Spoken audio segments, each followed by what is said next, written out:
I did go to New York and study. I went to the Juilliard School of Drama for 2 years.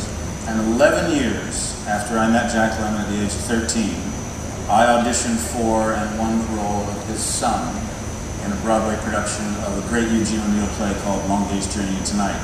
And so I ended up working with Jack for a year on that play. We then ended up doing 3 films together. The first was a miniseries called The Murder of Mary Fagan, which he starred in. Then we did a film called Dad, and then we ended, the last thing we did together was a film called Glengarry Glen Ross, which Jack used to like to call Gene Barry Glenn Close. It's easier to remember. So he became, not just for me, an idol of mine as a young man and such an important part of my youth, but he became the greatest mentor I could have ever hoped to have had, the greatest lessons in how to handle becoming successful in an industry that sometimes courts attitudes and behaviors that he would have found destructive and unproductive. And it was a great experience for me to be able to work with him, to have known him, to become his friend, and in many ways he became my father figure.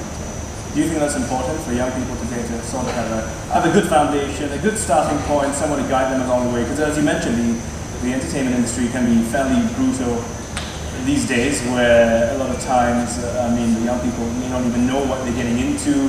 They sign on a contract. I mean, look, I think anybody who, whatever business some young person wants to go into, or whatever passion they have, whether it's sports or whether it's the arts or whether it's science or maths or whatever it is, I think that I believe in mentorship very much. I believe that not only does it start with good parenting and parents being able to support the ideas and the passions that a young person has, but it's so important to find like-minded people and mentors who are older, who've been through their own experiences and can teach young people that the more in which we look at the long view and look at trying to build something over a 10-year period rather than over a 6-month period, the short view is very short, and the long view is a slightly different philosophy.